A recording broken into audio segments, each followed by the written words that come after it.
Welcome to this penultimate session of our seminars called Conversations About a New World, organized by Kurdish Women's Movement and the Women Within the Future Network. The panel of today will be about women's revolution as an antidote to capitalism. We have seen in our previous seminars how today more and more women's movements, organizations, and activists are raising the question of women's internationalism as a way to strengthen the global women's liberation struggle to fight together against all forms of patriarchy and build radical alliances. So we are in the midst of a global pandemic, a big global economic crisis, but we are also assisting every day to people resistance. If we think, for example, at the anti-racist uprising of Black communities in USA, if we think about resistance in Kurdistan, in Latin America, the rising of women's strikes in all Europe, and the importance of women's organization worldwide, in this sense is very crucial. And this is leading us all over the world to many questions. So we have certainly found answers and created new reflection, but mostly in the theoretical field.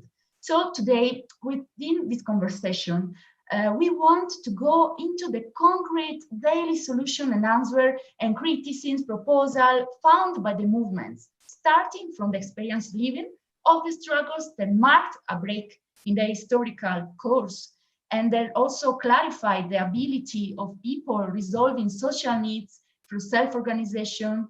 So we will dialogue on these issues to envision together how women's revolution meets common strategies through the production of other social communitarian values, coming from below, from people and from self-organization of women at a transnational level. I'm very happy and excited to welcome our three panelists. We will talk about all this issue with three special guests, and at once I will introduce them all. We are here with Veronica Muñoz-Jolén, of French origin, nationalized Mexican, 35 years of struggle with indigenous people, integrated into the National Indigenous Congress, CNI.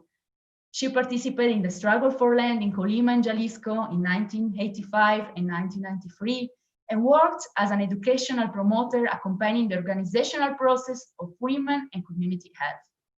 From the call of the 6th Declaration of the Lacandon Jungle in 2005, became a teacher at the Intercultural Veracruzana University from 2006 to 2012 to start a new stage of organizational work with young indigenous students.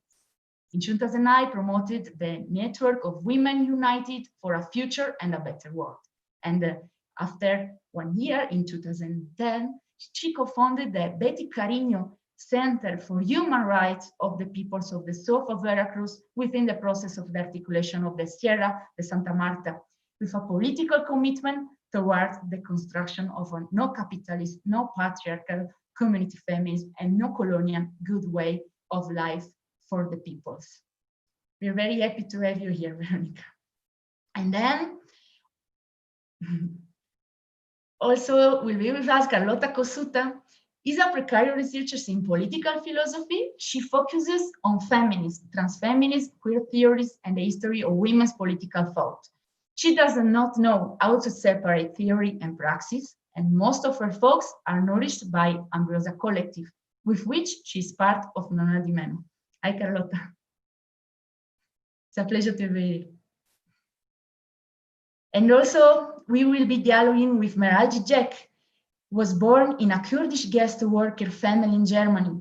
She became engaged in politics and women's activism at the age of 16 with the Kurdish Women's Peace Office in Düsseldorf. While studying political science, sociology, and history at the Goethe University in Frankfurt, she began working as a reporter and editor for the only daily Kurdish newspaper in Europe, Yeni Özgür Politika, for which she still writes a weekly column. In 2014, she co-founded the Kurdish Women's Relations Office, REPAC, in southern Kurdistan in northern Iraq. She's also an editorial board member of Genealogy Journal. It's a pleasure to have you, Meral. So really, it's a pleasure to listen to such great speakers. And before we start, I want to let you know, for all that are following us, You can share your question in the Zoom chat and also in their YouTube channel.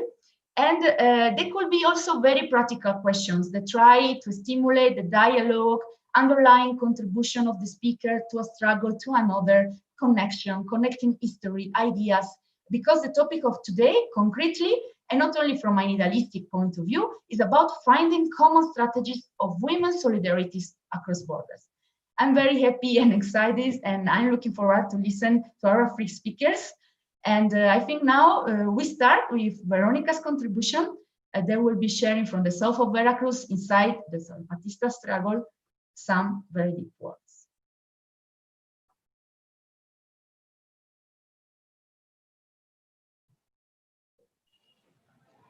Buenos días, tardes, noches, según las geografías de cada quien. Es un gusto y un honor encontrarnos aquí compartiendo pensamientos y corazones desde las experiencias de nuestras diferentes luchas sobre este tema de la revolución de las mujeres como antídoto frente al capitalismo. El sistema capitalista, un antídoto a ese sistema en el cual los dueños de las grandes corporaciones mundiales, en alianza con sus aparatos de control y de represión, quieren obtener ganancias multimillonarias y acumular poder. Y por eso saquean nuestros territorios y destruyen la naturaleza. Explotan nuestra fuerza de trabajo, a las mujeres nos acosan, nos violan, nos matan, y cuando ya no los somos útiles, nos convierten en desechables y nos reprimen, encarcelan, torturan, desaparecen y asesinan. Y hasta fabrican virus o aprovechan pandemias para su control y su poder en todo el mundo. Porque de eso se trata. Hablando del sistema capitalista, hablamos de poder y de poder patriarcal. ¿Quiénes tienen el poder? ¿Cómo ejercen el poder? ¿Y cuáles son las estructuras sociales que sostienen este poder? Este poder masculino que domina todas las esferas de nuestras vidas, de múltiples maneras, sutil o violenta, pero siempre impuesto. Esta forma de ejercer el poder vertical, piramidal, que los hombres fueron imponiendo desde hace miles de años, desplazando las formas de cuidado de nosotras las mujeres y de donde surgieron, a través del cristianismo y del islam, las estructuras de control social familiar. Aquí, en nuestras tierras que hoy es México, existía cierto patriarcado antes de la colonia española, pero era menos fuerte que en Europa. La mayoría de los pueblos creían en divinidades femeninas y masculinas. La tierra femenina era considerada como sagrada. Los movimientos de las mujeres eran muy valorados y ellas tenían el mismo acceso a la tierra y al territorio que los hombres, aunque no era perfecto tampoco. En algunas culturas era utilizado como ofrenda a las divinidades y a los hombres de la clase gobernante.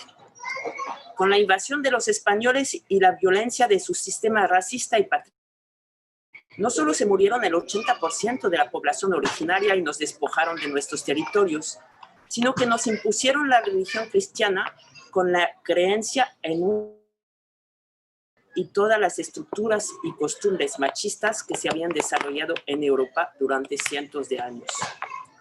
Los hicimos o bien refugiándonos en las montañas o desiertos, o bien esclavizados en las haciendas españolas, pero siempre formas igualitarias de organizarnos en comunidad, con nuestras tomas de decisiones en asambleas, nuestros trabajos en la ayuda mutua, nuestras fiestas de agradecimiento y relación de respeto con la Madre Tierra.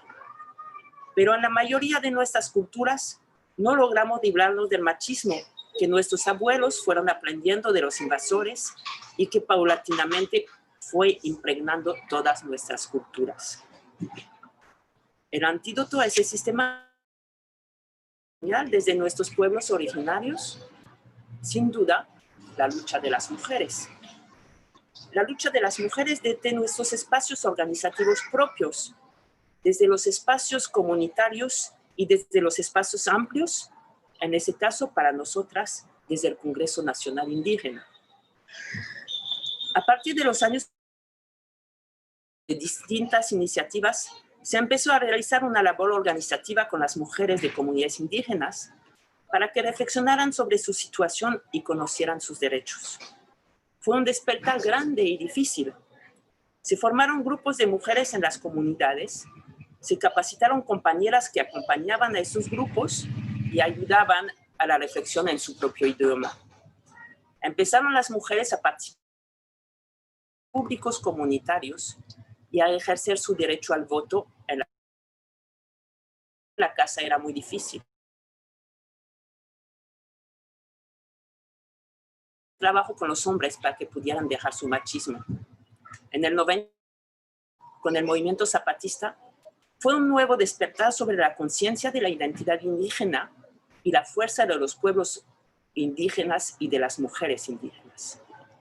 Empezamos a participar en el Congreso Nacional Indígena. Tomamos conciencia de nuestro derecho a la autonomía y a la libre determinación como pueblos. Participación igualitaria de mujeres y hombres en nuestros espacios organizativos, además de los espacios organizativos propios de nosotras las mujeres. Se impulsaron también algunos talleres de masculinidad con buena aceptación para los hombres que participaban. Pero a la par, también llegó el neoliberalismo a nuestras comunidades, a través de los programas de gobierno asistencialistas, promoviendo una cultura paternalista de mayor dependencia del Estado, que fue ganando terreno sobre la conciencia recién sembrada de autonomía. El Estado también impulsó espacios propios de mujeres, donde tenían que participar a cambio de recibir dinero en efectivo. Algo de conciencia sobre sus derechos, pero sin el mínimo cuestionamiento al sistema de poder neoliberal capitalista, desde una visión muy individualista occidental, y ya no se quisieron organizar sin recibir un beneficio inmediato a cambio. Nuestro movimiento se debilitó. El Congreso bien, aunque en múltiples ocasiones nuestros hermanos y hermanas zapatistas nos hicieron llamados a no desfallecer, a no rajarnos. Pero sí, tuvimos errores también. Pero sabemos que nuestra participación como mujeres es de vital importancia para defender a nuestros pueblos y para construir otro mundo mejor. Y le seguimos. En todo el país vinieron las amenazas sobre nuestros territorios, amenazas de explotación minera, de fracking, de parques eólicos empresariales, de despojo de nuestras aguas y otros más. Y en donde quiera, hicimos un trabajo muy fuerte de organización con la participación de las autoridades de las comunidades y desde las asambleas comunitarias y regionales, donde participan activamente las mujeres. Aquí, en la sur de Veracruz, logramos impedir la entrada de esos proyectos de muerte en nuestra región y acordamos, para fortalecer y visibilizar la participación de las mujeres, nombrar en cada comunidad un comité de defensa territorial coordinado por una mujer y un hombre. Pero no funcionó. Son muy pocas comunidades que cumplieron con el acuerdo de nombrar una coordinadora para su comité. Vemos que las mujeres participan activamente en sus asambleas comunitarias, pero muy poco en los espacios de representación regional y nacional. Pero no hemos dejado de participar en el encuentro de mujeres convocados por las compañías zapatistas, por nosotras mismas del Congreso Nacional Indígena o por otras compañeras, que nos nutren y dan fuerza para seguir adelante con esa difícil tarea. Desde el 2008 tuvimos acercamiento con las propuestas de las feministas comunitarias de Bolivia, que nos ayudaron a clarificar y reflexionar nuestra práctica organizativa con una visión no solo no capitalista, también no patriarcal y no colonial. Desde el movimiento zapatista había una postura clara no capitalista. Desde el 2005, con la publicación de la Sexta Declaración de la Selva Lacandona, y una postura clara de los derechos de las mujeres a participar, manifestada en su ley revolucionaria de las mujeres, en la palabra de sus comandantas y en su práctica cotidiana. Pero no había un discurso ni una postura política basada sobre el cuestión patriarcal.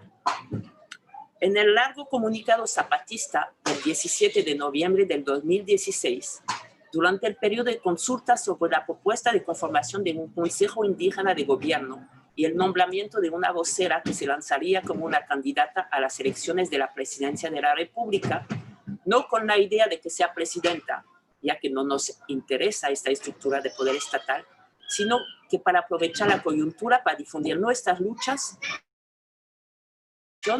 para construir otra forma de organizar la sociedad. En este comunicado es que aparece por primera vez el concepto del patriarcado en su discurso zapatista, lo que nos abrió puertas para incidir en el Congreso Nacional Indígena desde esa visión, porque había una cerrazón muy grande de los compañeros y de algunas compañeras para incorporar ese concepto, con el pretexto que era occidental y culturas indígenas. Y a partir del 2017 tuvimos la oportunidad de acercarnos al movimiento de mujeres de Kurdistán, cuyo ejemplo de Rojava nos llenó de fuerza, de energía y de entusiasmo para impulsar esa visión y seguir intentando llevarla en nuestra práctica cotidiana del Congreso Nacional Indígena y compartirla en los 2 últimos encuentros de mujeres que convocamos, pero también en espacios mixtos del CNI. Ahí propusimos la realización de un taller sobre patriarcado para el CNI, lo que fue aceptado y se realizó en diciembre del 2019 y resultó una maravilla con la participación de cerca de 400 compañeros y 100 compañeras zapatistas e indígenas del CNI. Como mujeres del CNI acordamos que este año no íbamos a realizar otro encuentro de mujeres, sino que íbamos a reproducir ese taller en nuestras regiones y comunidades. Pero vino la pandemia y se paró todo, aunque seguimos en la preparación de material educativo para poder trabajar. Nosotros acá ya lo hemos trabajado en varios espacios organizativos a nivel regional y a partir del último encuentro de mujeres del CNI que nos tocó recibir por acá hace un año, impulsamos un nuevo proceso organizativo con la capacitación de un grupo de mujeres defensoras sanadoras comunitarias, cuya misión es incidir en sus asambleas comunitarias desde esa visión no patriarcal hacia la construcción de un buen sistema de vida para los pueblos.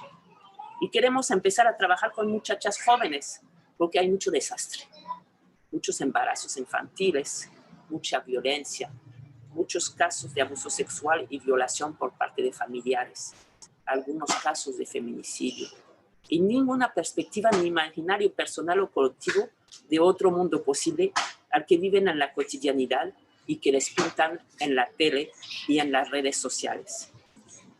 En los meses de julio y ahora agosto, estuvimos trabajando muy duro en las comunidades, formando comités de salud comunitaria, donde no los había para difundir medidas de prevención de COVID y atención mediante nuestra medicina tradicional herbolaria y medicina homeopática.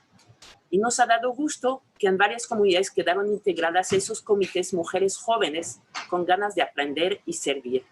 Y pensamos que con ellas podremos, a la par de la formación como promotoras de salud, incorporar toda esta reflexión hacia una práctica antipatriarcal. En resumen, podríamos decir que las mujeres del movimiento en nuestra región y en el Congreso Nacional Indígena hemos logrado un avance en nuestra conciencia personal y colectiva y en los espacios mixtos también. El cambio en la práctica cotidiana es difícil. Es un reto permanente de revisión. Pienso que nos hace mucho falta esa práctica fraternal sororal de la crítica y autocrítica en el ejercicio del poder compartido, como lo llamamos nosotras. Los hombres para reconstruir su... Las mujeres para que a medida que vamos abriendo espacios de participación no caigamos en las mismas prácticas de poder vertical que la sociedad nos enseña. Y también para animarnos a asumir cargos de representación en espacios mixtos. En lo personal, es un esfuerzo permanente contra prácticas de poder colonialistas por mis raíces europeas. Es difícil, pero pienso que vamos avanzando. Vivimos un esfuerzo constante de toma de decisiones consultadas y asamblearias, y con respecto a la participación de las mujeres integradas en esos espacios, pero reconociendo todavía una baja representación de nosotras en cantidad. Estamos convencidas que como pueblos indígenas y mujeres indígenas tenemos muchísimo que aportar en la construcción de estas nuevas sociedades que soñamos, por nuestra relación ancestral de respeto con la madre naturaleza, por nuestras raíces organizativas comunitarias, por nuestras prácticas solidarias, por nuestras espiritualidades profundamente enraizadas hacia la paz y armonía, por nuestro respeto ancestral a la diversidad por nuestras experiencias diversas de resistencias ancestrales. Todo muy trastocado por el sistema dominante, pero las raíces están vivas y parte del tronco y del follaje. Tenemos muchos frutos que dar todavía.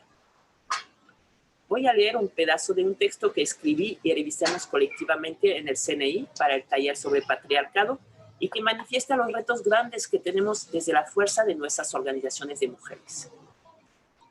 Pensamos que si desde abajo, desde la casa, la comunidad, el pueblo, la región, no acabamos con las estructuras y relaciones de poder patriarcales existentes y no aprendemos a construir otro tipo de relaciones de respeto y valoración mutua y armónica entre nosotras y nosotros, recuperando el carácter sagrado de la naturaleza e impulsando mecanismos de toma de decisión horizontales, no lograremos acabar con el sistema de poder dominante a todos los niveles de la sociedad y, por lo tanto, no podremos salvaguardar las diferentes formas de vida en el planeta.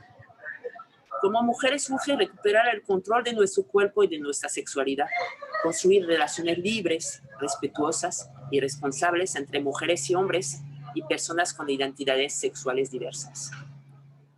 En espacios organizativos propios de nosotras, podemos recuperar nuestra fuerza como mujeres, sin reproducir el ejercicio de poder dominante, sino recuperando, desde la memoria ancestral de nuestros pueblos originarios, nuestras formas de cuidado y ayuda mutua, de respeto y toma de decisiones asambleístas realmente democráticas.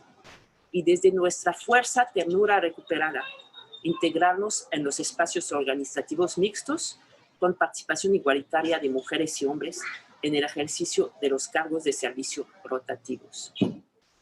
Las mujeres invitamos a los hombres a encontrar su papel y tomar su propia responsabilidad en este proceso revolucionario. Que vayan entendiendo que la liberación de la sociedad y la salvaguardia de la vida en el planeta empieza con la liberación de la mujer. Que vayan desaprendiendo toda la cultura machista y patriarcal y vayan construyendo nuevas masculinidades no violentas, no competitivas. No se trata de enfrentar directamente al Estado tampoco.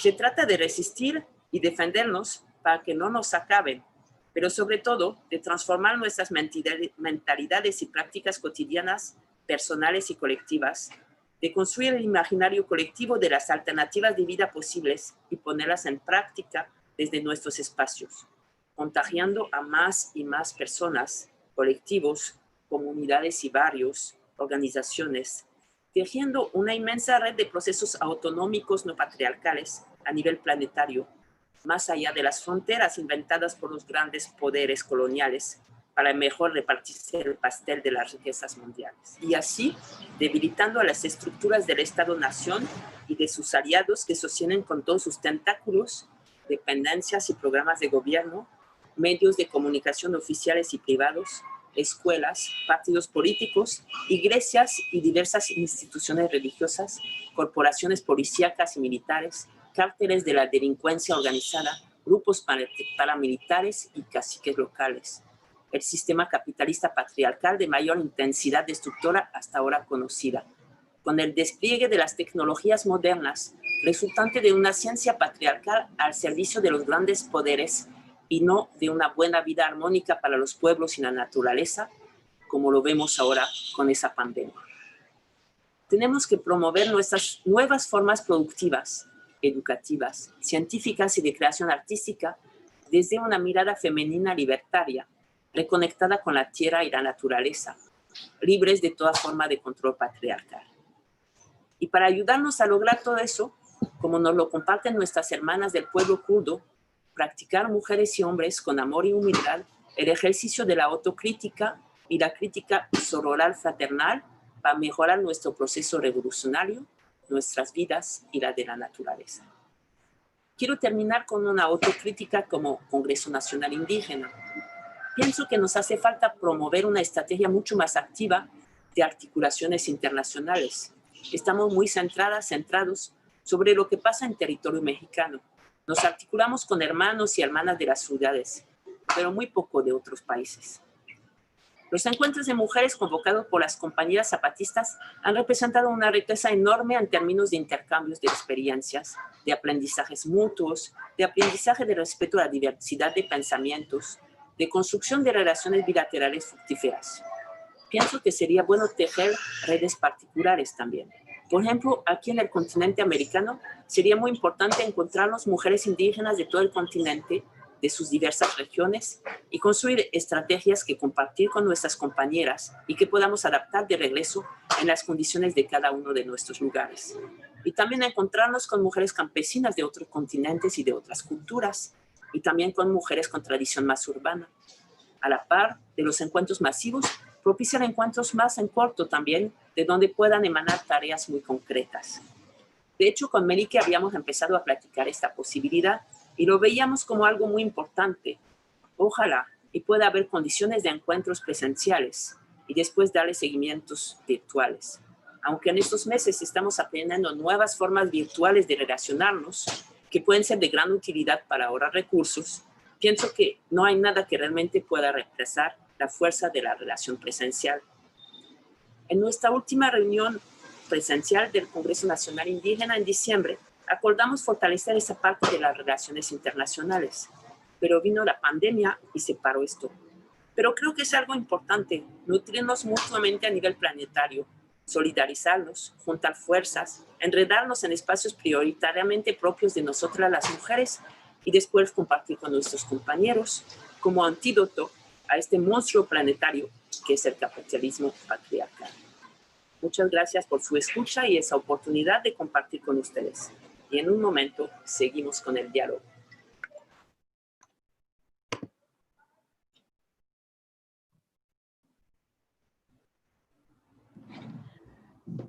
It was Veronica's contribution that, although it's not presential, really touches thoughts and arts. And this amazing process you are, Veronica, fully rejecting patriarchal values with women's autonomy in all levels of society.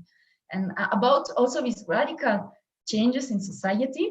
Also, we will share here with us the presence of Carlotta Cosuta with her speech from the Ambrosia Collective in Honor di Meno movement.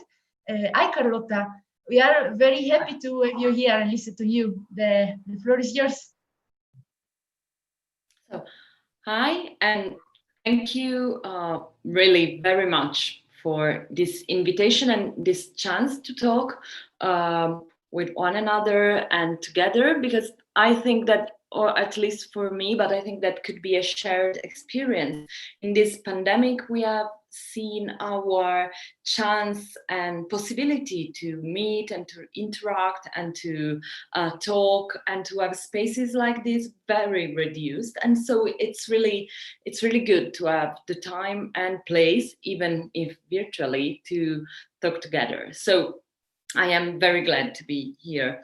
To try to understand why women's revolution could be an antidote to capitalism, that I think that for everyone that is involved in different ways in a women's revolution should be something really clear in terms of experience, but trying to understand why is it so.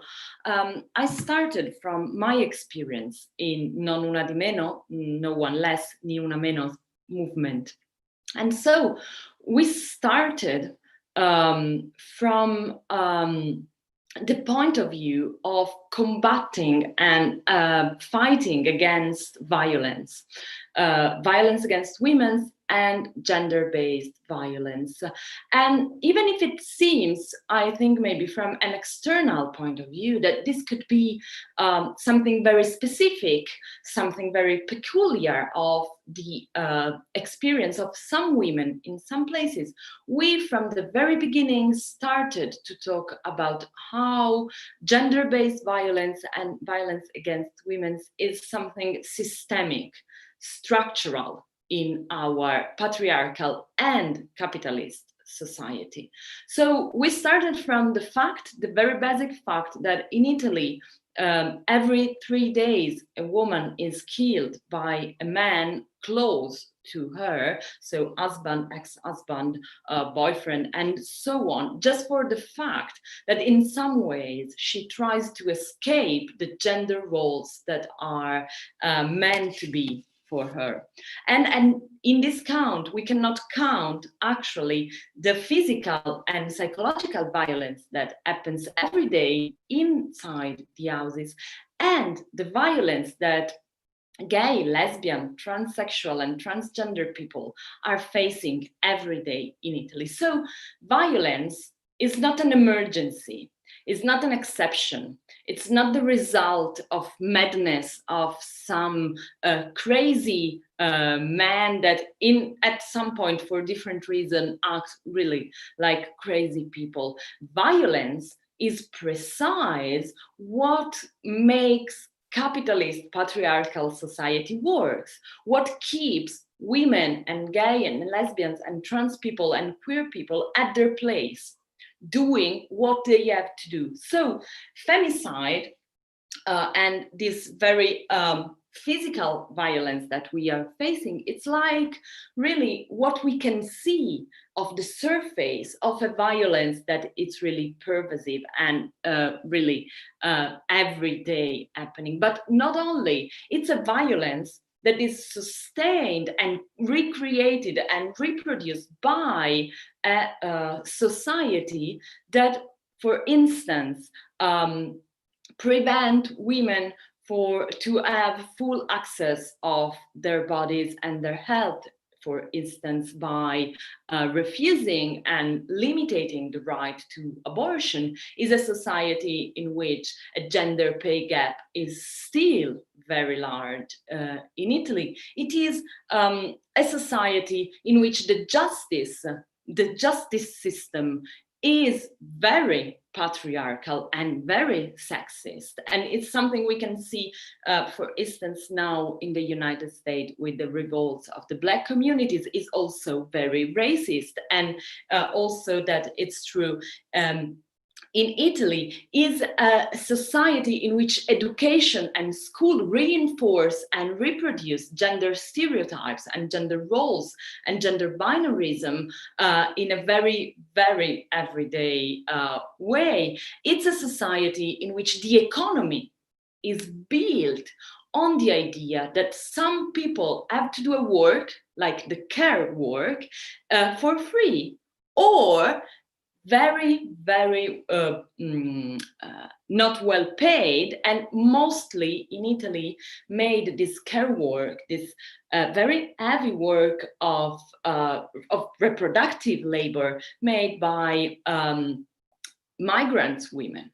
So it's a society that reproduces constantly not only hierarchies, but also a sexual divide and a sexual oppression, especially for women, but not only for women. What we saw, what we really highlighted every day in our society is that the violence against women is precisely based on the same mechanism, so different forms, but same mechanism of the violence that people, gay people, lesbian women, and trans people and queer people are suffering every day. So starting from violence is not an idea of starting from the point of view of a victim, but to start from a place in which the patriarchal structure of our capitalist society is more clear. And from there starts our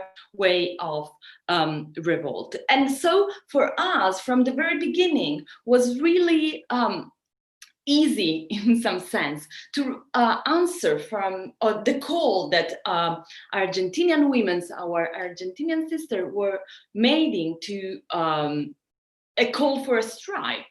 So the 8th of March of 2017, we did our first women's strike, trans feminist strike. And why the strike? Precisely because this structure of violence highlights how our lives doesn't count. And so if our lives are not worth of value, we stop. We choose to really stop from reproducing the capitalist society in which we live in, just for one day, of course. But in that day, what is striking, what is interesting, what for me was amazing, we also made in place the possibility of a different world, the possibility of different relationships, of different way in which to live in the cities or outside the cities, of the different way in which we can manage our time, our work, in which we can negotiate the relationships to care and to reproductive labor. So it's at the same time a political act in the sense of ask for things, ask for better wages, ask for a right to have a safe abortion and so on.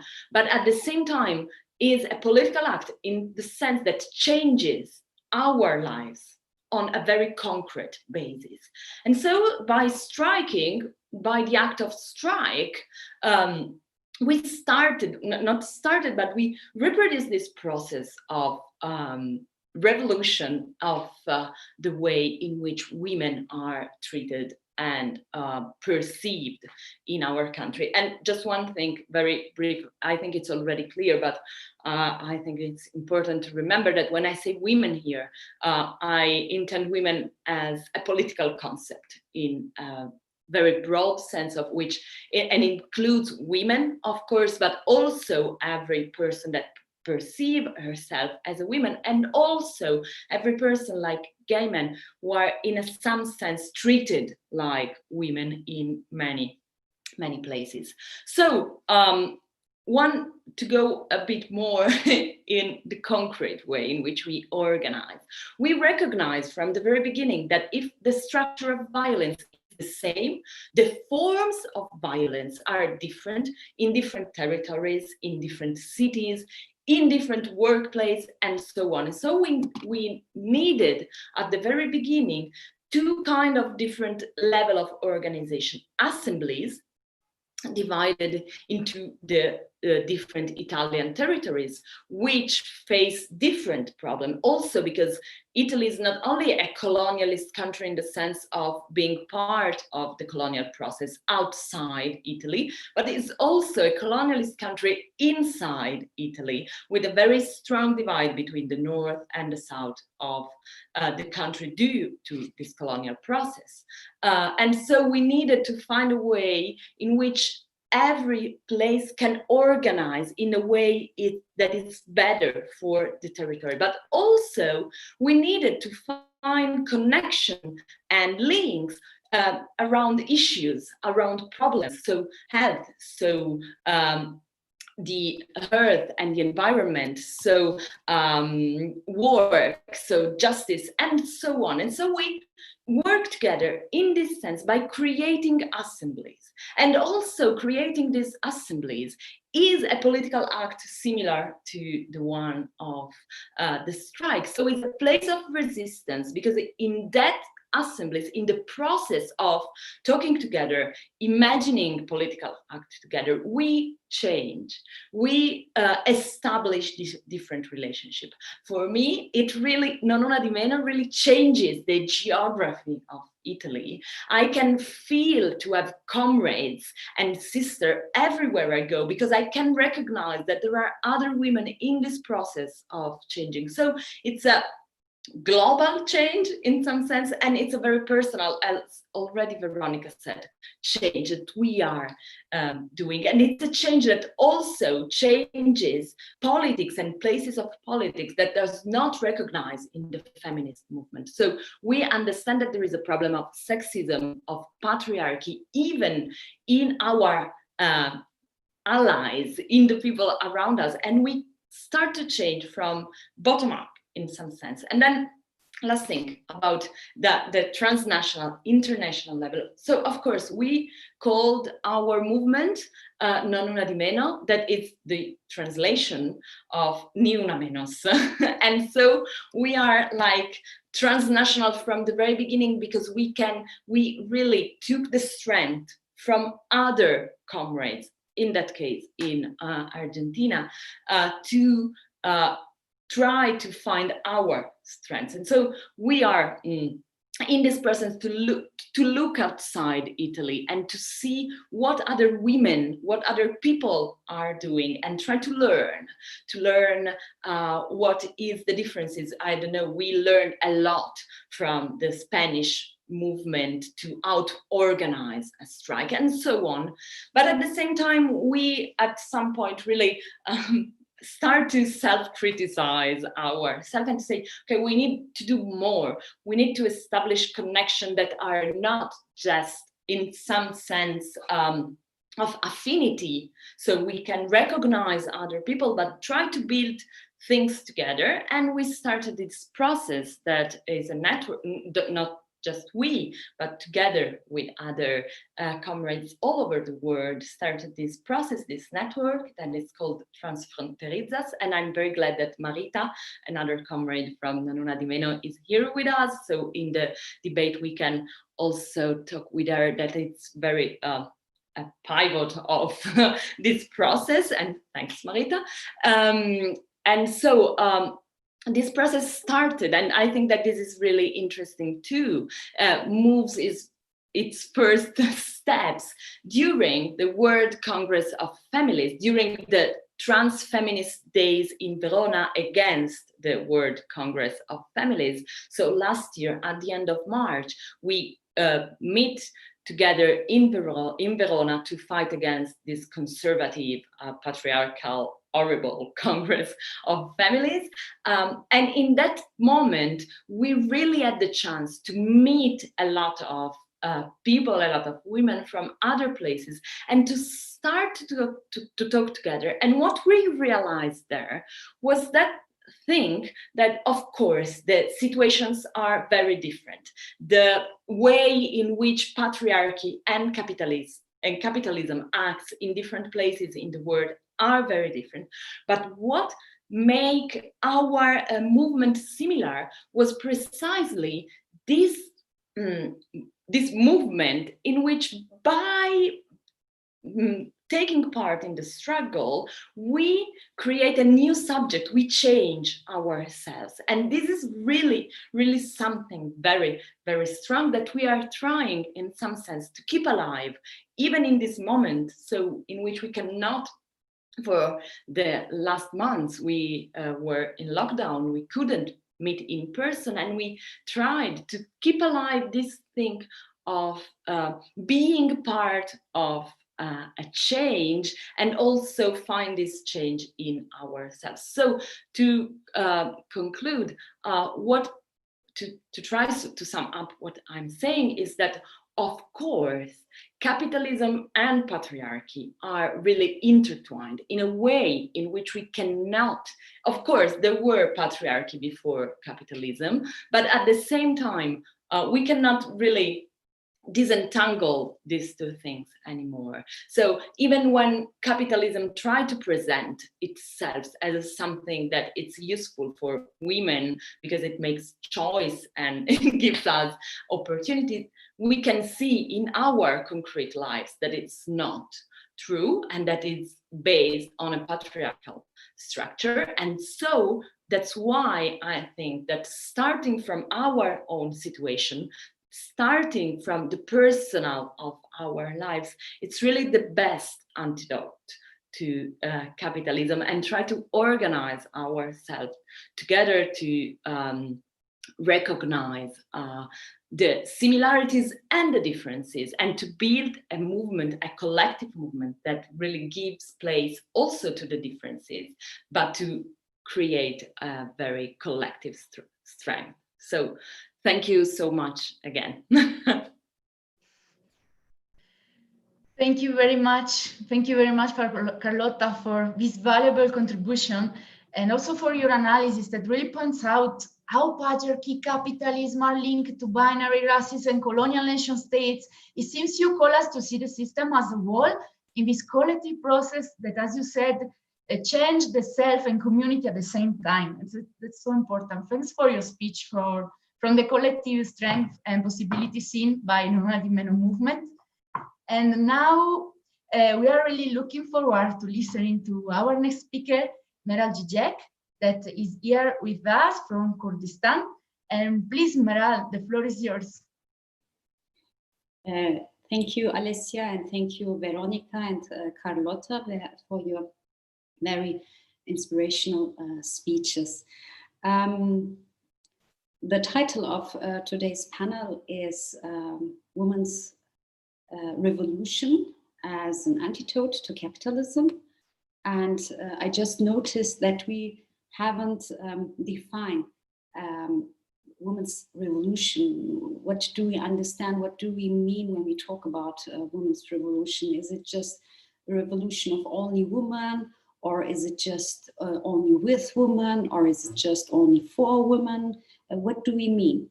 And I think that's very important first to underline that, especially as Kurdish Women's Liberation Movement, when we talk about women's revolution, because we do a lot since a couple of years, especially because of the revolutionary process in Rojava and northern Syria, which we name a women's revolution.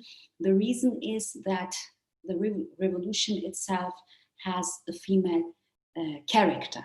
It doesn't mean that the revolution is only by women for women, but that women are playing a leading role in this revolution, but without creating or constructing new hierarchies and power relations.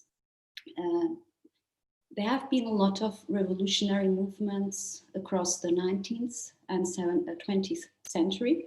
But if we look at the results, we see that none of this revolution was able to really redefine or reorganize social relations, to overcome exploitation, to overcome class relations.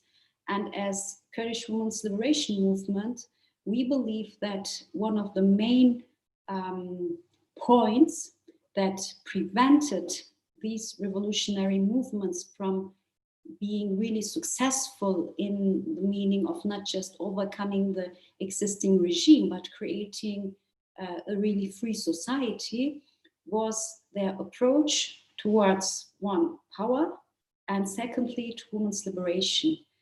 And one of the main lessons that we also took from these revolutionary movements, where women played an important role, made very big sacrifices also, was that if we really want to have a true revolution, we have to put the issue of women's liberation in the center of the revolution itself. And this is also how we understand women's revolution. So when we talk about women's revolution, actually we mean true revolution in the meaning of having a democratic, ecological, gender liberating paradigm in the center of the revolution, with a very leading role of women. But to be able to play such a role as women, to give the revolution a female character, you need to have a very strong and organized women's movement. It's not enough just to participate as women in masses in the revolutionary process, but to be owner of a very well organized and also autonomous women's movement. And that was possible in the case of Rojava, but it was possible when the revolutionary process there started 10 years before, let's say, instead of 2012, 2002, we as women's movement had not already reached that step. This is also very important to know, because the Kurdish women's movement is organizing itself, let's say, also separately, or women specifically, starting in the late 80s, but as, let's say, organizing its own structures together with the 90s. But after 2010, the movement started to create really autonomous structures, or let's say constructed a parallel system to the general struggle or the general movement. So that means one of the main principles of the women's movement today is to participate and represent in an equal way. That means the women's movement, which is organized autonomously inside, internally, is participating in an equal way to all mixed structures, and it's represented also equally.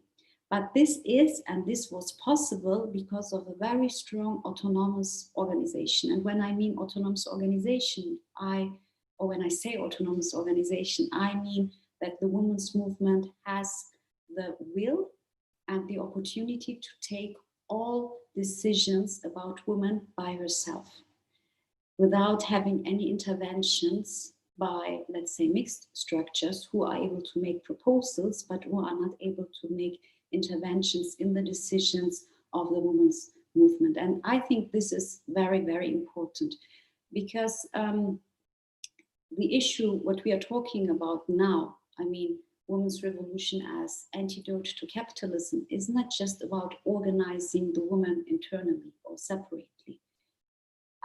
Women's autonomous organization is also very crucial for being able to make a very big contribution to the general struggle to the movement. So there needs to be a kind of dialectics of women's revolution, which is about, on one side, strong autonomous organization, but on the other side, equal participation in all other social, political, economical, cultural, etc. processes. So this is very important, that the women's movement is able to organize herself so strong that she's able also to participate 50% to the mixed structures. And this should be a kind of dialectical process. And this is not a very easy process.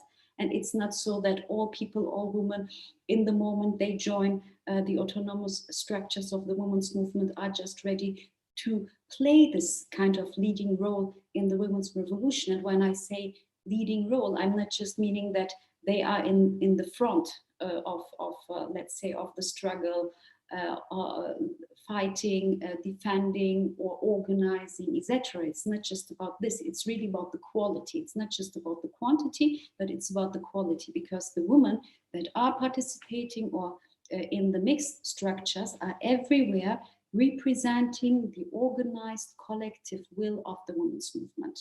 So in this sense, they are representing also a specific way of understanding politics, of understanding culture, of understanding society, of understanding revolution itself. And this is always a collective process. So it's not so that you are there as individuals, but you are representatives of an organized, collective, and also communalist force of the woman. And this dialectical process always has to be very strong on two bases. And I think this is something that we sometimes maybe do not care enough about, because changing society is not something that you can only do in an isolated way as women. You need to liberate yourself as women, but at the same time, you need to transform also the society. And Veronica, especially, she was talking about the process in Mexico about transforming also the mind state of man, that this is also an issue for men and not just for women. And this is the same situation in Kurdistan, where especially in the 90s, there have been very strong and radical ideological approaches and also practical educations for transforming the man, to liberate man from patriarchy, to break the chains in the heads of the man also, and not just of the woman. So to create a kind of new form of relation, but for this to be able to liberate yourself first in minds, and doing this in very parallel processes. And I think this is very important when we talk about the opportunities in today's world for organizing women, where more and more women are also embracing identity of a woman, that we should not just think about, let's say, our internal issues, but at the same time, our responsibilities towards changing society, overcoming patriarchy, overcoming capitalism, challenging misogyny, challenging sexism everywhere we are, especially first in our own social structures and the structures of our movements. I think this is very, very important. Beside this, I think as this should be inside our movements, but beside this, especially in today's world, there is a very huge need for let's say, building bridges, weaving a big carpet as a woman from the world, with our own motives, with our own colors, without neglecting each other's local identity, but being able to create something, a kind of new identity that is able to embrace all of us as women. And the Kurdish Women's Movement is calling this proposal, which she's making to her sisters all around the world, World Democratic Women's Confederalism, as a kind of structure, system, and also understanding of common struggle of the women of the world, creating a kind of optimal balance between the local and the global, without, let's say, sacrificing your own agendas, your own local agendas, or your own struggles to a bigger one, but also not sacrificing the big common struggle to localities. And I think this could be a kind of internationalism of the woman in the 21st century also. And this is a kind of confederalism of women's communalisms at the same time. And I'm now wearing this scarf, which is a kind of symbol of the Kurdish Women's Movement, especially the Rojava Revolution, which has this female character and is also still struggling to defend the female character, or let's say women's liberation as a main characteristics of the revolution. And this scarf is really symbolizing the YPJ fighters, the self-defense forces of the women. So I put this on one side of my shoulder, but I have here also another scarf which reached us from our sisters in Mexico, in Chiapas, from the Zapatista movement. And I think this is really something we need to do, to create a kind of confederalism of our communalisms. And I really appreciated what Veronica was talking about in the way of defending or reconstructing communalist structures inside the society, because revolution is also about reconstructing social structures, because we see that everywhere where the nation state intervened, they destroyed firstly social structures of self-determination, of communalism. They destroyed social values. They destroyed the system. They destroyed really communalist social systems in order to replace it with a state system which is very hierarchical, which is based on power, which is very misogynist and sexist in its structure, and which is based on exploitation. And because of this, when we talk about revolution, it's not just about, let's say, one date, one special day, say, I don't know, in the calendar. Revolution is a constantly, it's constant process, and it started in the past, it's continuing today, and it will continue tomorrow also.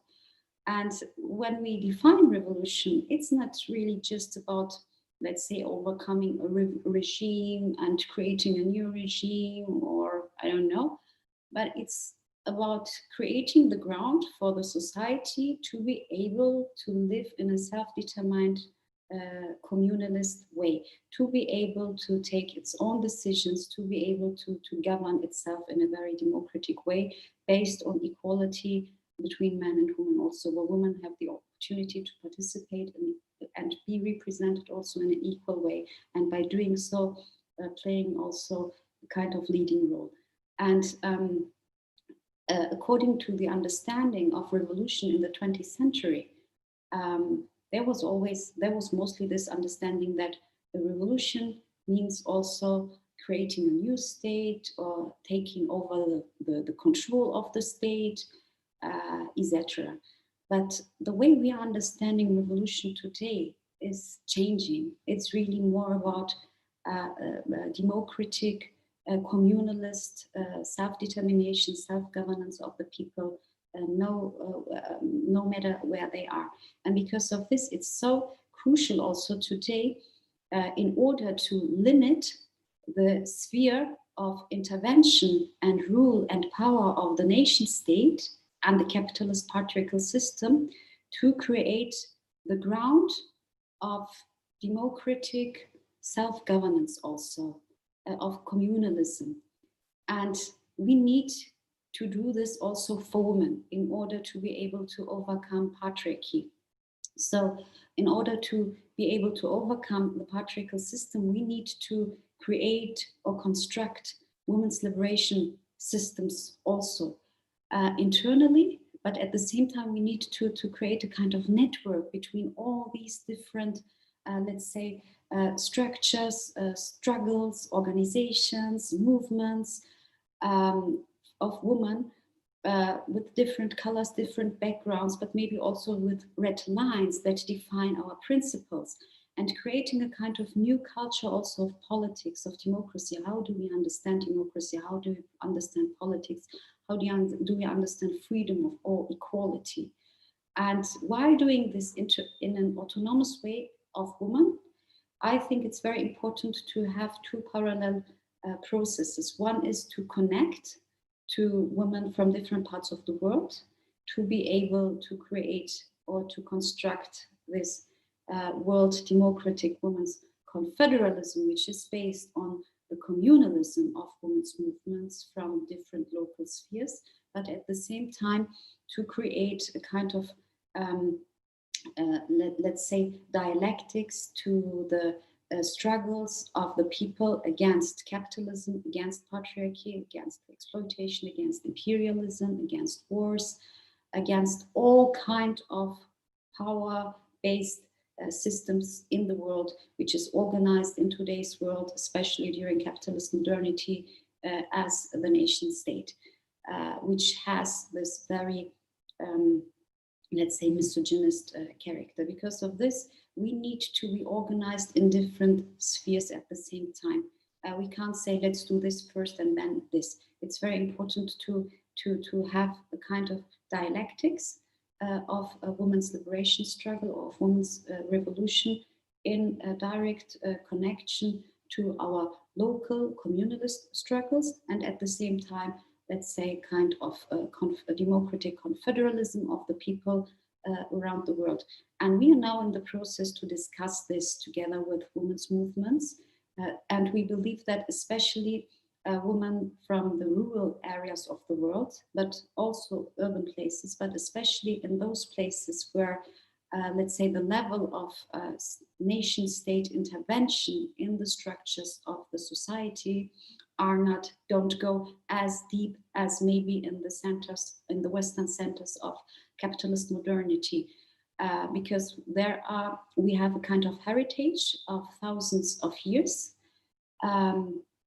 where a kind of heritage of communalist social values, decision-making processes, structures, understandings, approaches, etc., that couldn't be killed by the patriarchal capitalist nation state. And this is very important to bring them together as a kind of heritage, as a kind of resource of strength of women and people, in order to fill or to define also this kind of proposal which we are doing, called World Democratic Women's Confederalism. So we really invite you to discuss together with us how could this structure function in practice? How should we take our decisions? How should we coordinate our struggles? How can we strengthen each other? What should be our main values, our principles? Do we need red lines? If so, what should be our red lines? Etc. So we believe that really in today's world, this is very, very needed, that we organize ourselves as systemic as the patriarchal system is attacking as women, in order to prevent that we create a very strong alternative to him. And we think that what we are seeing is that around the world, more and more women, not just as individuals, but as organized entities, are realizing the need for a kind of new internationalism of women in the 21st century, in the first quarter of the 21st century, that they have this quest, this very strong quest, and now it's very important to bring this energy of women from so many different parts of the world with so many different backgrounds, but also with a lot of things in common, because this is what I realized also when I was listening to Veronica, that despite thousands of kilometers between us, that the situation we are living is very similar to each other, and also the way the system is attacking us and able to prevent us from becoming the subjects of a new women's revolutionary movement worldwide. So because of this, I think what we should really concentrate on now is to create the structures that will be able to give an answer to the attacks, but at the same time to create a democratic system of the world women. Thank you.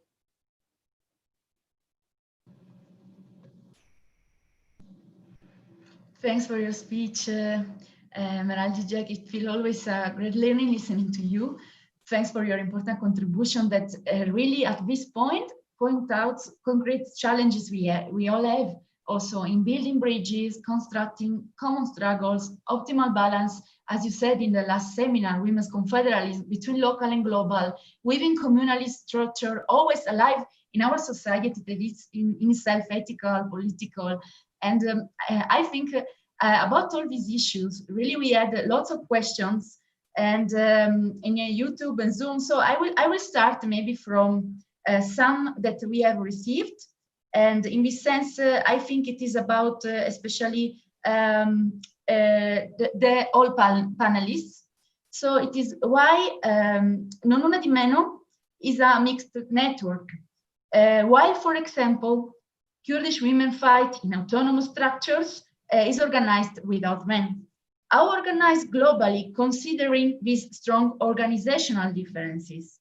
And in addition, it's written, I read as it is written, in mixed structures like Non Una di Meno, how do you make sure that you don't reproduce patriarchy within the network when it is opened also to cis men?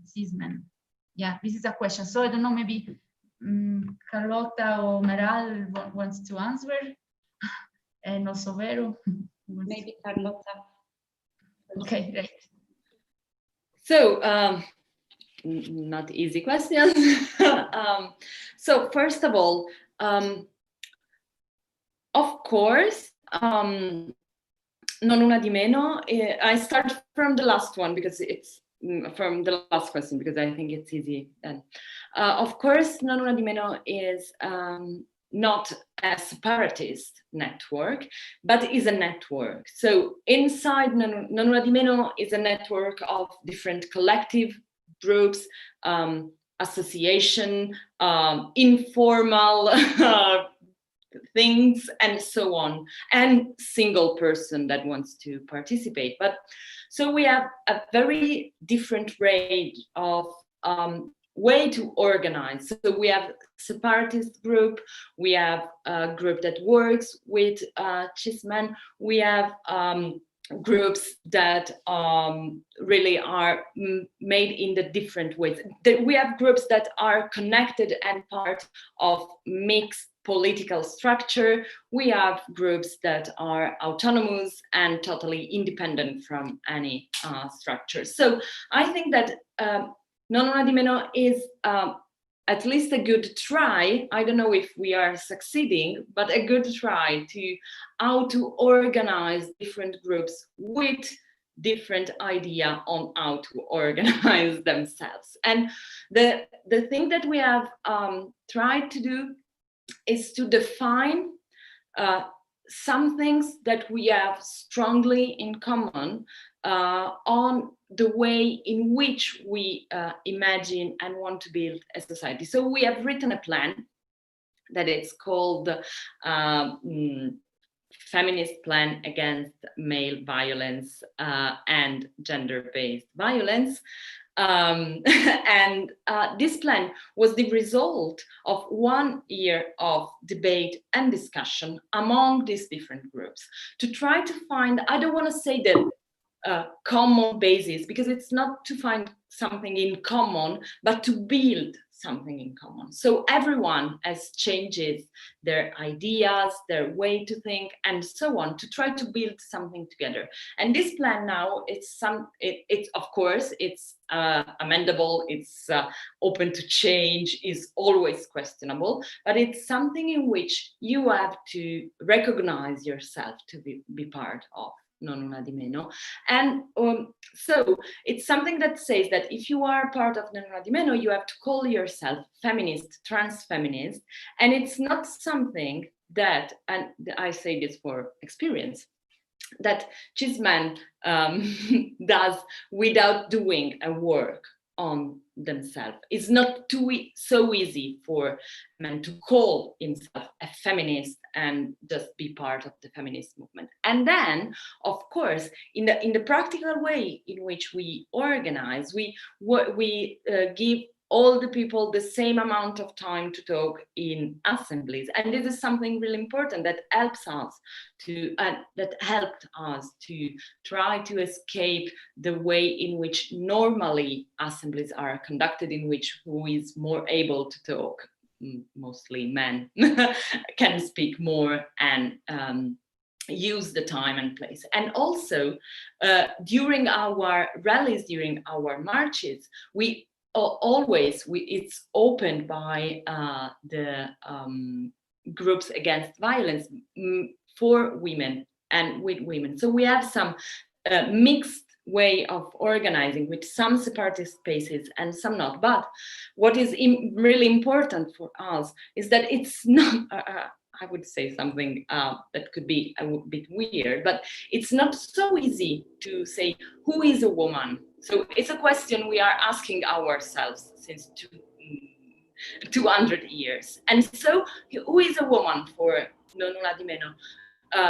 Who is a sister? Who is someone who is willing to participate and to question herself or even himself to be part of this process? And I think that this is something that we can do also in the transnational level. We are used to, or at least in Italy, we were used before Non una di meno to imagine that networks have to have a strong common vision, even in the way in which we organize. And we are discovering by practice that it's not so necessary.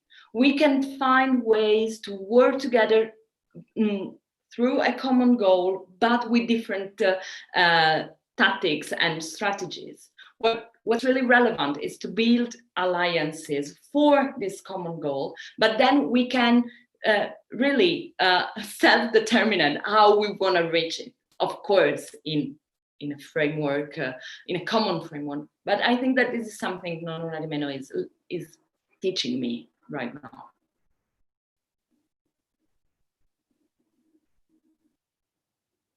Thank you, Carlotta. Yes, the question exactly then was also about the relationship between autonomy of women, mixed structure, because also in the Kurdish women movement, there is a mechanism for that in order to overcome patriarchy as a system. I don't know if Meral also wants to add something about the issue or...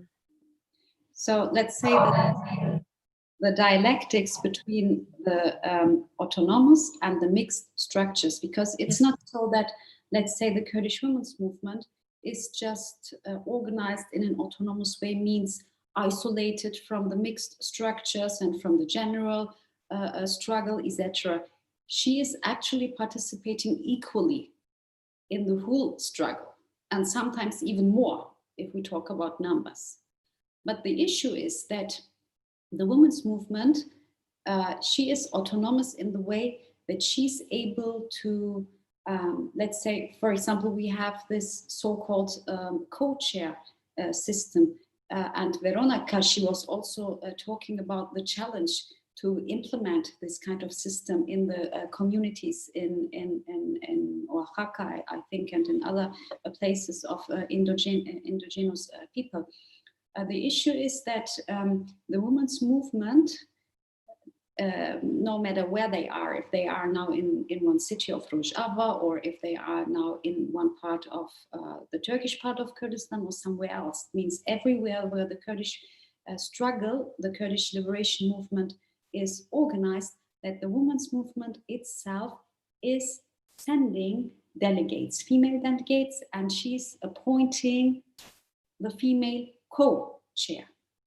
So that means that all the women that are representing the will of the women's movement in the mixed structures are representatives of this collective will. And they are not just there as numbers. It's not about creating equality in numbers, because we have this in Sweden and in, I don't know where else, where you don't have, where you were not able to solve the question of women's liberation. So it's really about the quantity is important, or the quantity can play a role if you have also a different quality. And that's very important. The content is very important. It's not just about having 50% of women, but how are these women? And these women, they are undergoing collective processes of education. They are in a way empowered by the women's movement, and they are as strong as they feel the women's movement behind them. And because of this, they are not alone in case of, let's say, assaults or attacks by men, also in verbal senses. Let's say you have a meeting where men are attacking the woman. You can be sure that the women's movement will keep your shoulder, that they will back you, because you are representing that will. And this is a total different, let's say, experience and understanding of, let's say, transforming politics also, let's say, democratizing the culture of politics in the way. And really, it's not about power sharing. It's really not about power sharing. It's about overcoming power by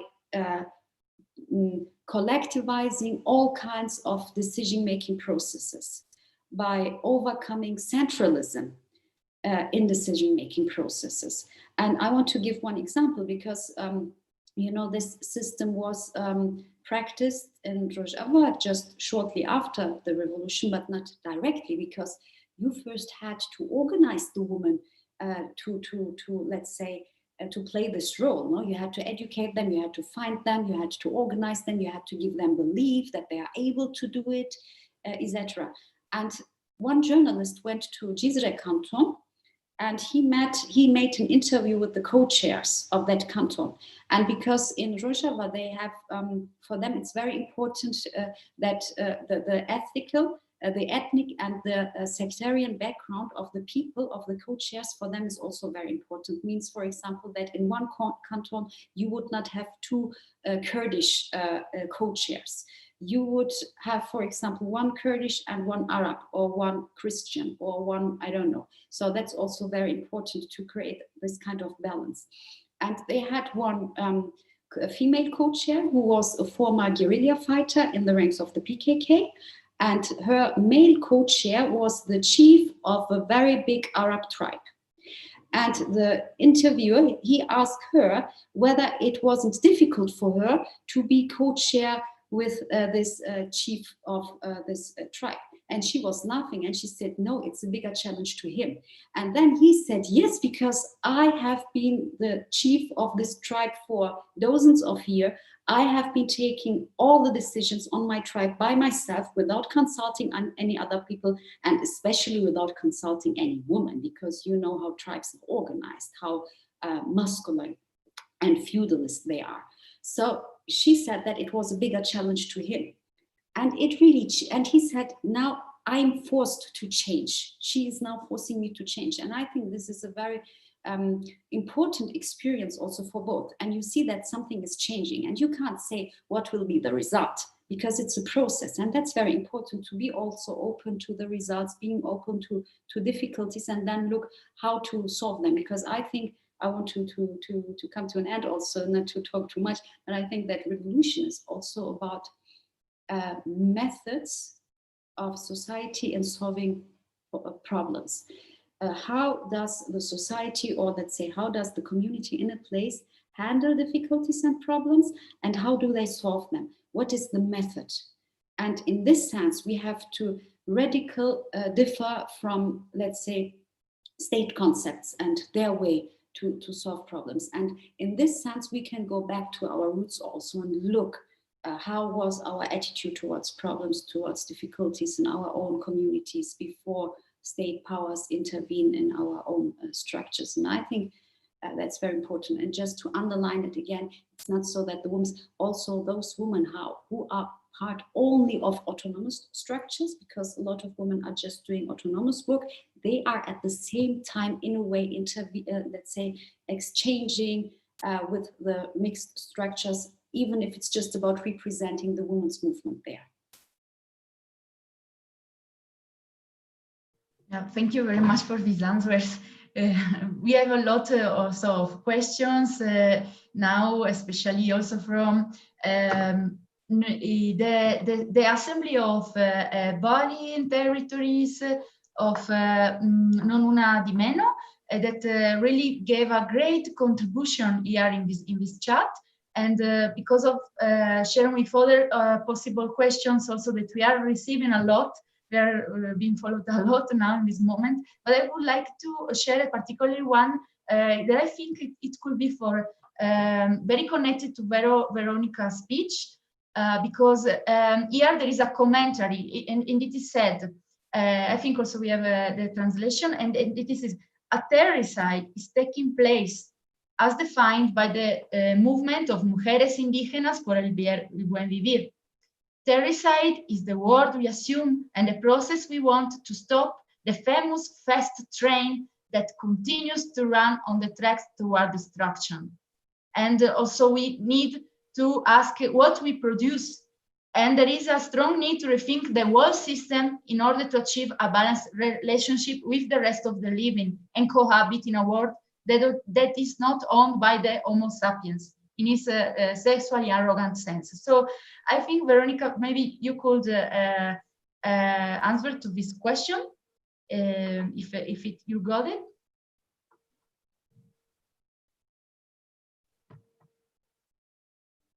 Could you translate?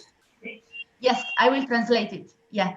So it is about el terricidio que está tomando lugar definido por el movimiento de las mujeres indígenas por el bien vivir, y es terricidio una palabra que asumimos en el proceso que queremos parar, un proceso de un famoso treno veloz, rápido, que continúa en su lugar hacia la destrucción. Y entonces tenemos que preguntarnos cómo, por qué producimos, qué producimos, y sobre todo repensar el entero sistema para alcanzar una relación en equilibrio con el restante del mundo vivo y cada ser viviente. Y más allá de la definición de un Homo sapiens, en su definición sexual y también de arrogancia. Entonces, ¿qué respuestas desde la resistencia de los pueblos? Creo que me van a traducir, ¿verdad? ¿Vale? Sí, así es, Verónica. Bueno, yo pienso que esta destrucción ambiental y de terricidio, como lo manifiesta, viene precisamente de ese sistema capitalista patriarcal. Entonces, nosotros lo estamos viendo aquí en México, ¿no? Ese sistema patriarcal loco, le decimos loco en ese tiempo porque sí está poniendo en riesgo la vida, no solamente de la humanidad, sino parte de las especies en nuestro planeta, pues viene de ese sistema patriarcal. Y lo estamos viendo en México con esos megaproyectos de muerte que le decimos que seguramente allá los han escuchado, como el Tren Maya, aquí en nuestra zona el Tren Interoceánico, y muchísimos proyectos impuestos desde el gran capital transnacional, pero que es patriarcado puro, le decimos nosotros. Es una imposición del gran poder masculino, violento, competitivo, destructivo, que no les interesa nada más que su poder y su control. Entonces, ¿la resistencia cuál es? Una cosa es como digamos, procesos mixtos, está luchando y resistiendo contra esos proyectos de muerte, ¿verdad? Pero la otra es construir otro sistema, pues, ¿verdad? Paralelamente a la resistencia contra esos proyectos de muerte que destruyen, cómo nosotros reconstruimos nuestro propio sistema de vida, buen sistema de vida para los pueblos, como le llamamos nosotros, ¿verdad? Y eso parte de romper con esa estructura de poder y construir una nueva forma de ejercer el poder que decía en mi ponencia ahí, del poder compartido entre todas y todos. Pero eso implica un cambio desde la persona, el lugar muy local, la familia incluso, bueno, ese es otro tema, ¿no? El cuestionamiento a esa estructura familiar, que es una estructura base del sistema patriarcal, que es otro tema, pero muy difícil de abordar, siquiera en nuestros pueblos indígenas de por acá. Pero cómo reconstruimos desde nuestros espacios familiares, comunitarios, organizativos más amplios, esas relaciones de poder diferente y esta otra relación con la naturaleza también, ¿verdad? Porque incluso en nuestros pueblos indígenas ya la destrucción ambiental la estamos provocando también, ¿verdad? Y el consumismo capitalista está terrible también en las comunidades, ¿verdad? Entonces, ¿cómo recuperamos y reconstruimos desde nuestras asambleas toda esa reflexión hacia otro mundo posible, pero desde nuestras formas de consumir, recuperar nuestra ayuda mutua, recuperar nuestra producción sana, nuestro consumo sano, a la par que resistimos contra esos grandes proyectos de muerte? Porque sí hay que reconocer que estamos empapados pues mucho de ese capitalismo patriarcal, cómo desconstruimos esas relaciones de poder entre nosotros desde tal vez la fuerza de las mujeres, ¿verdad? Porque necesitamos nosotras las mujeres desde nuestras relaciones de cuidado entre nosotras, recuperar esta forma sin copiar, porque ha sido el riesgo, ¿no? Algunas de nuestras compañeras que de repente viven un proceso, digamos, de empoderamiento, empiezan a reproducir las mismas formas de poder patriarcal en su comunidad. Entonces, eso es lo que tenemos que reflexionar mucho desde nuestros espacios de mujeres, que ahorita son poco valorados por los hombres. Yo creo que a la diferencia de Kurdistán, ¿verdad? Los hombres lo ven o bien como algo bueno, pero sin importancia que tengamos nuestros espacios las mujeres, ¿no? Para que estemos un poco mejor, pero... Y hay otros compañeros que lo ven como con mucho miedo, ¿verdad? Entonces la labor que tenemos nosotras de construir, de incidir desde nuestros espacios propios, incidir en los espacios de varones para desconstruir esas formas de poder y esas formas de cuidado con la naturaleza. Yo ahí lo comentaría. Muchas gracias, Verónica.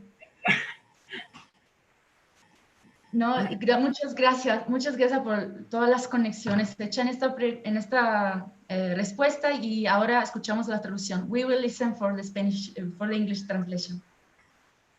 Yes, Veronica says that indeed the environmental destruction and the terroricide comes from the patriarchal system, capitalist system, and that in Mexico we are seeing that destruction with mega projects of death imposed by the great power, by the great male patriarchal power, which is competitive and destructive.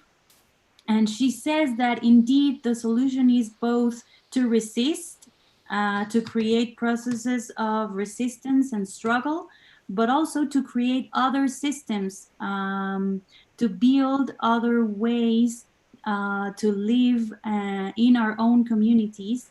And instead of overcoming power, to share the power of the community. And she also said that this change has to come from the individual people in the communities, that it is necessary to question the family structures, which is very difficult in the Mexican traditional families, to question the structures, which are very patriarchal. And she also said that even inside the indigenous communities, there is environmental destruction, She says that life in indigenous communities has been influenced by capitalism. It has reached them, and they also have problems of consumism and destruction, and that they have to make a very profound analysis and reflection about all these processes in order to recover their own traditional ways of producing and consuming and in balance with nature. And she says that one of the ways in which they could recover all this knowledge is through the women's knowledge and in the autonomous women's spaces. So she says that it is very important in order to resist and struggle to strengthen these women's spaces.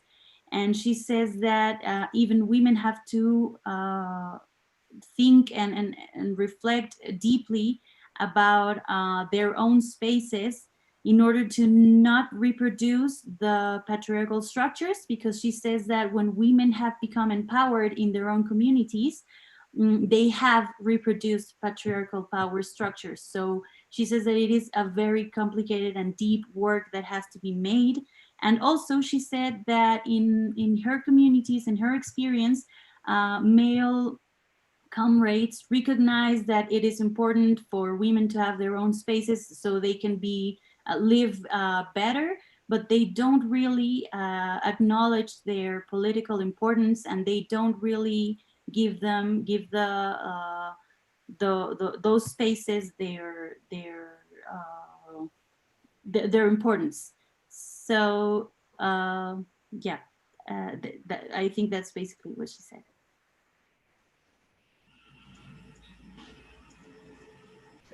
That's great. Yes, I think also we have come to almost an end, but maybe we have a time for a last question, and I will make it as a guidance question, let's say, because I see that in all the speeches we have had here, there are common elements.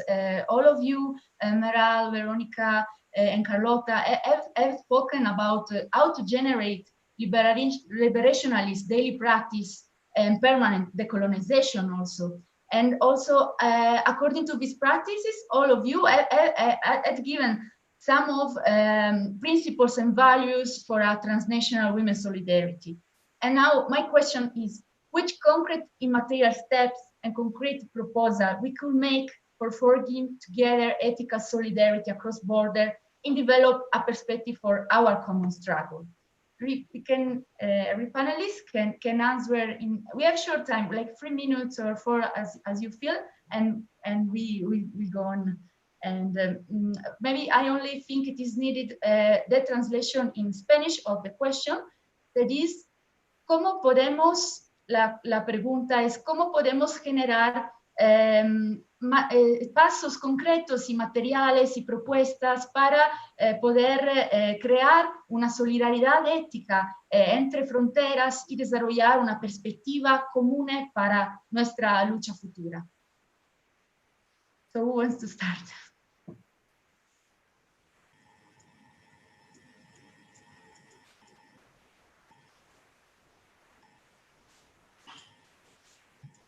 Please, Meral, the floor is yours. I think we also, as women, have to rethink the concept of solidarity, especially in today's world, because we see that more or less all of us are under attack by the patriarchal system. And therefore, I mean, sometimes it's, I mean, who should show solidarity to who? I think we should transform the concept of solidarity according to the conditions and the needs of women worldwide in the 21st century, in our period now, to a kind of form of defending each other and struggling together.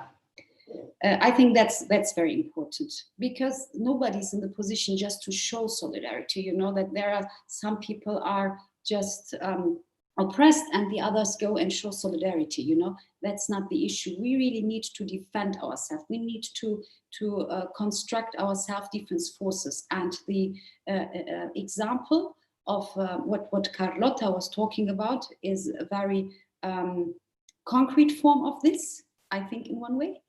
But also we need a kind of, we need to create self-defense structures in all parts of the life. And when I talk about self-defense, it's really not just about physical self-defense against physical attacks by man on woman. It's about mental self-defense, it's about social self-defense, about economical, cultural. So in all spheres of the life, we need to defend a woman as a subject. And freedom. We need to defend freedom in all spheres of the life. And what is so difficult is, for example, we are able to say by name our needs. We say, we as women's movement, we need to struggle together, we need to coordinate, we need to show solidarity, etc. But how to do this in practice? And I think we really need to go now to the second step, not just to say what we need, but discuss more really on the how. This is very important because, I mean, I think if we look at the discourse of the women worldwide, we know what our problems are, we know what our challenges are, and we know what we need. But now we really need to concentrate on how to make it, how to create the structures, how to coordinate, how to prevent that we create new bureaucracy or new hierarchy, or how to overcome also very male mentality inside women, how to overcome colonialism, white supremacy. And when I talk about colonialism, it's not just the, let's say, the master, it's also the slave mentality that we need to overcome. So in this sense, we really need a kind of process of very deep discussion and sharing of finding ways or create the form, first to define it and then create the form of common struggle, which will not reproduce the problems that we have or the difficulties or the characteristics of the system, but freedom. So in this sense, I think also our proposal as Women's Movement may be very fruitful in this sense, and we are now in the process of translating a paper we have prepared, what World Democratic Women's Confederalism is about, what we understand of it, and how we want to make this process in a collective way. And I think that would be a big contribution from the women's movement, and now we need to start this process. I think that's very important. That's great. We are looking forward all to read it. And also about this question, Carlotta, would you like to also give an answer? So I mostly agree with Meral on the fact that solidarity could not be the perfect word to describe what we have to do. And there is a slogan we use in Non Una di Meno. I tried to translate it into English. I don't know if it works as in Italian, but it's, if you eat one of us, you are eating all of us. So this idea that you don't need actually to be really hit by patriarchy and capitalism in the most extreme way, but that you can feel the others. And so I think that more than solidarity, we can talk about complicity. So the idea that trying to find ways in which to act together, and not only to talk together, which is really relevant, of course, but I think, and also here, I think that Rosa Luxemburg said that you cannot teach how to do the revolution precisely in the same way in which you cannot teach to a child to walk. You just have to let him or her walk and try to see what happens. And we need to try to walk, I think, now. So we need to try to start to do things together, to confront each other by actually doing things together. And I know that now it's not easy due to the, not only now mostly due to the pandemic, but always it's not easy because we live in different contexts and we live in different parts of the world, and it's not so easy to travel, even if capitalism pretend that it's very easy, but it's not. And so, but I think we need to find the way to really do things together. And because I think that there you can see all the things in which you are together, actually the things that are different, and the things on which you disagree, that it's always possible. And also what I really, really think we need to do is listen. So I come from a country, Italy, which has a strong feminist history of different ways in different trends. But what I think it's mostly missing in my country, not mostly, but in a broader sense, so is listen from people from other places in the world. Because as I said before, so the structure of patriarchy is the same, but the forms in which this structure take places can be very different. And I think we need to train ourselves to recognize these patriarchal forms in different places and to listen on how the people, the women that are facing that forms say, we see in this way our way of liberate ourselves. So as we as women are asking for self-determination from men and patriarchal society, we also need to embrace a vision in which we can ask self-determination and recognize self-determination within, among women. And so I think I think mostly we need to start to do things. And so that's why Transfronterizas is an attempt, is a try to do things together. We can multiplicate this. We can really create different networks, but we need to try. And I know that in history there were attempts to do so. It's not the first time in which we are trying to create an international network, but we need to keep doing that. So I don't have a clear answer, but I think also today was a small step, not small in terms of quality, but a small step in this process, I think. Thank you very much. Vero? Verónica? Bueno, me gustó mucho como Meral comentó lo de una internacional de mujeres del siglo XXI, ¿verdad? Y yo pienso que es un sueño que tenemos que ir construyendo, cuidando mucho la no reproducción de esas formas patriarcales, ¿verdad? O sea, redes muy horizontales, sin fuertes liderazgos. Y algo muy importante, creo, y que mencionó un poquito Carlotta también, de la no competencia entre nosotras, ¿verdad? Que son, aquí en México, en todas las grandes organizaciones, coordinaciones mixtas, ha habido competencias tremendas, ¿no? Y como pues más desde los varones, pero que las mujeres también hemos reproducido. Entonces, ¿cómo construir esas redes horizontales sin competencia y que tiene que ver con lo que decía Carlotta de reconocer la diversidad y aprender a convivir en la diversidad, aprender y escucharnos unas con otras, y mucha humildad, ¿verdad? Y la importancia de los cambios desde lo local, que a lo mejor lo que quisiéramos ver a nivel grande todavía no está, pero lo estamos construyendo lo local, y si da resultado, pues va a ir expandiéndose por sí mismo, pues en la práctica, junto con otros, y nos contagiamos unas con otras de esas nuevas formas de relacionarnos, ¿verdad? Entonces, yo creo que eso es algo muy importante, cuidar la no competencia, y eso requiere mucha humildad. Eso es lo que quisiera comentar. Y tiene que ver con esa solidaridad entre nosotras, ¿no? En vez de competir, pues nos apapachamos también entre unas con otras, aunque seamos diferentes, etc. Muchas gracias. We will listen for the English translation now. Thank you. Gracias, Verónica.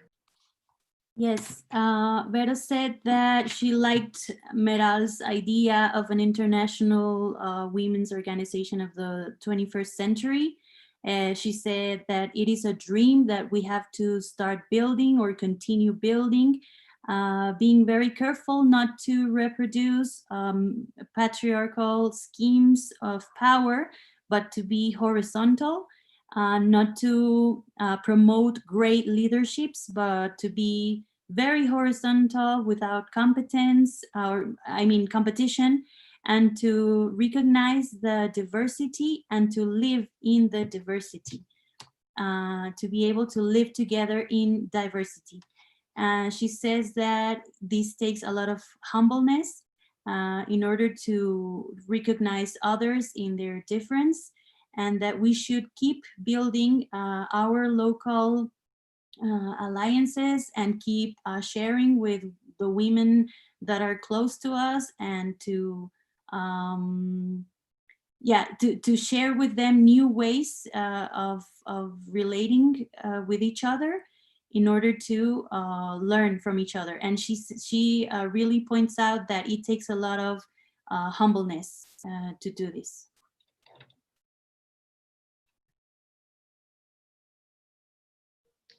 Thank you very much. Thank you very much for this translation. So I think, yeah, it is a good point also to end. Now we have almost at the finish. We are finishing this panel, and I really want to thank our participants, Meral, Veronica, Carlotta, for the intervention, and greet you with all the revolutionary love.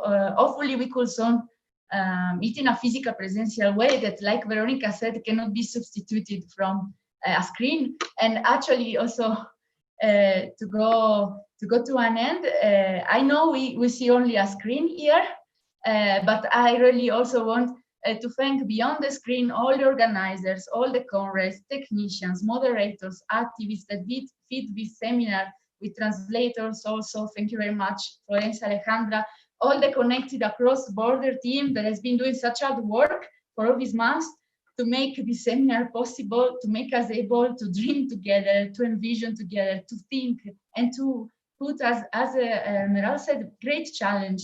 And I think that we are almost now at the end, but as we said at the beginning, this is the penultimate meeting. This is not the end. We have a last session of this webinar series with participants entirely from South America and Central America. That will be next Sunday, the 30th of August.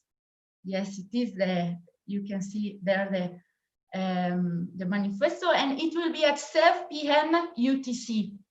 So we will be in a dialogue, continuing with issues and continuing our mutual listening in plenary assemblies with dozens of activists, social leaders, and grassroots organizers from the continent of Latin America, discussing from the struggles and also how indigenous communities self-organization can overcome nation-state power. We also will discuss what are the links between plurinationality as the challenge also that democratic confederalism is experiencing now in transform radically society in a revolutionary project. And I think because nation is not only a geopolitical space within borders, we will be in dialogue with territorial and international struggles from Latin America in the common challenge that we had in a beautiful way with great discussion also today for a women transnational democracy. And we are very happy also to invite you to participate to this next initiative, the 30th of August. So I will show you now an invitation video.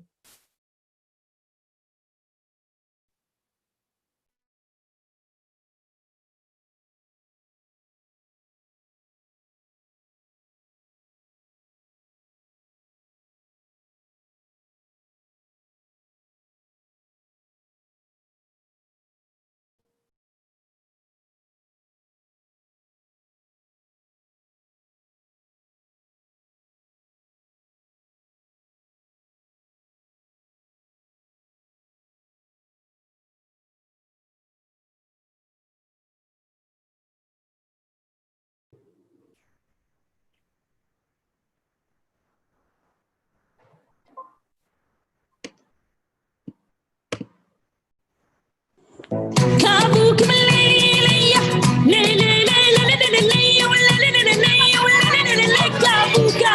مخديو السربانا بمبانا أزدي تشير ملولو اللي بين بانا وقرباني أزدي تشير ملولو أز عاشقي ليلي دينامير واي واي أز عاشقي ليلي دينامير واي واي